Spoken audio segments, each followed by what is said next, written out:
everyone, welcome to Ross's Movie Reviews. And in the last review of Star Trek, my continuing Star Trek series, in the franchise, the first crew had its final journey. But this wasn't exactly the last of the appearances that the first crew would make. In Star Trek Generations, in this movie, the Next Generation's debut in the movie on the movie screen, you have this. Captain Kirk is in here. And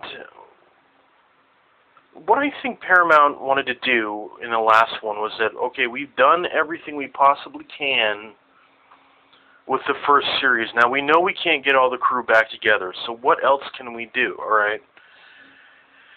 Star Trek The Next Generation was just winding down at this time. In fact, it was about to end its run on the air, 7 years.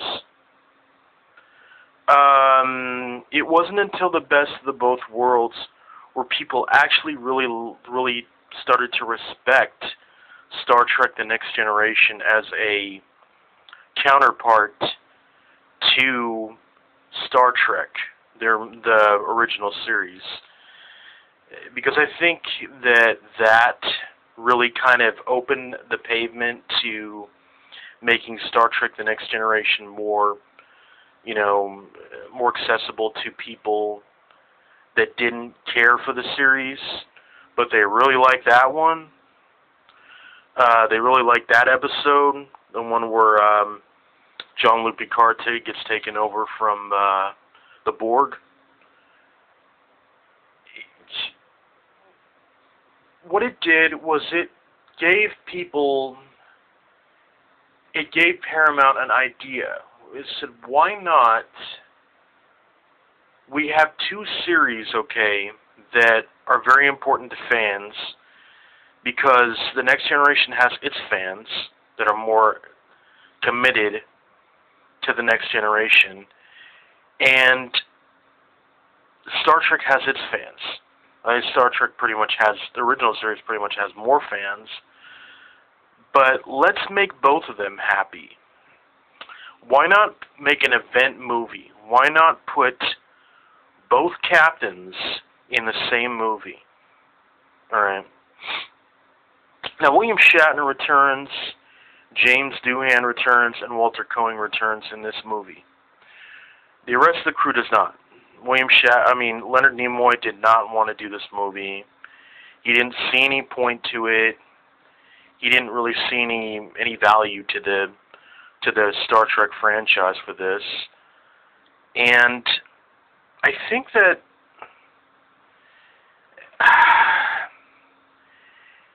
in some ways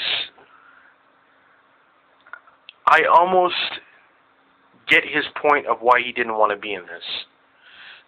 Because they really didn't have a good storyline in this.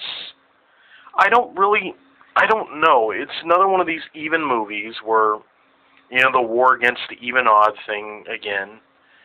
It's another one of these odd movies. There's a war against the even-odd thing.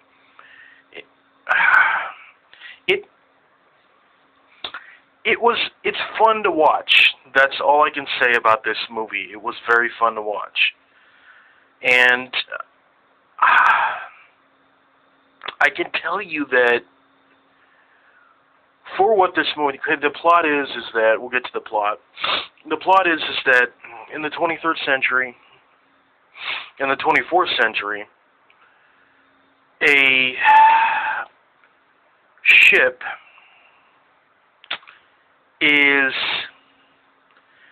on the Enterprise B's first run. Captain James C. Kirk and some of his crew are invited to see the first voyage of this new Enterprise ship. They encounter a distress signal that brings them to a place where they find an anomaly in space. It is later found out that this anomaly in space is called the Nexus. What this does is it will give the person that is inside the Nexus power over anything they want. Any type of wish they want, it is granted. It's kind of like the genie of space, alright, if you will. This space genie, or Nexus, or whatever it is, Captain Kirk was killed trying to save the Enterprise B when they encountered this thing. Alright? Warp to the 24th century, because that was in the 23rd century. Warp to the 24th century, and now you have the Next Generation crew. You have the Next Generation crew, and they encounter a being, a human, in the name of Dr. Soren, who wants to get to the Nexus. He'll do anything in his power to get there. But there is only one way to stop Dr. Soren from getting into the Nexus. And that is that Captain Picard must have Captain James T. Kirk's help. And what happens is that, what happens is a mediocre meeting. This could have been so much better. It could have been so much more epic.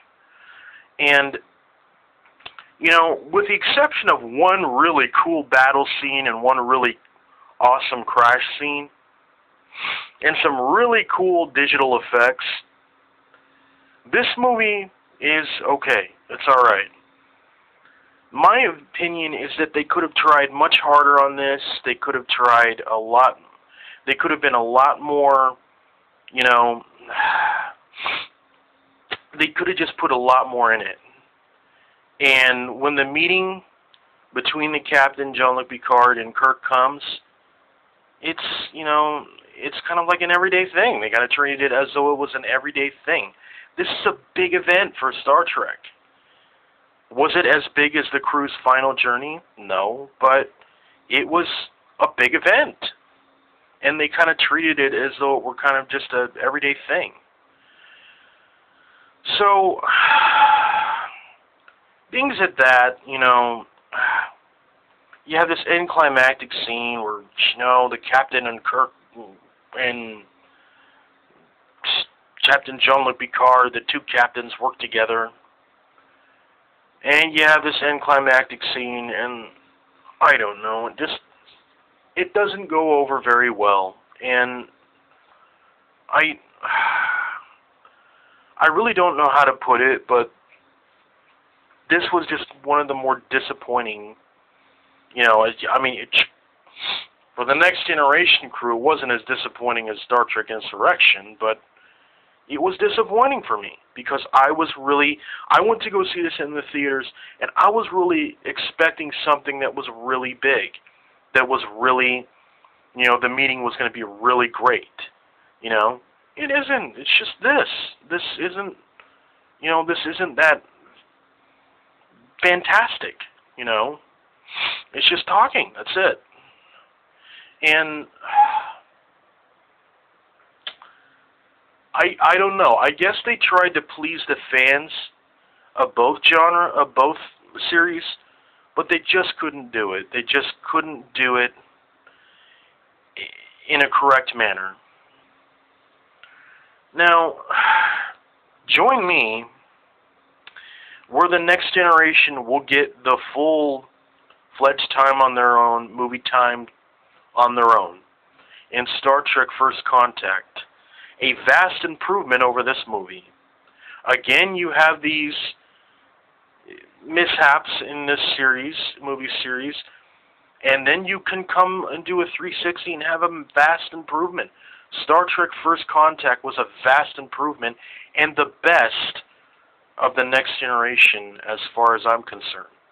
as far as their screen time, their big screen time, that was the best. The Star Trek, the Next Generation, the First Contact is the best of the Next Generation crew. So thank you for listening, and hope you enjoy my review.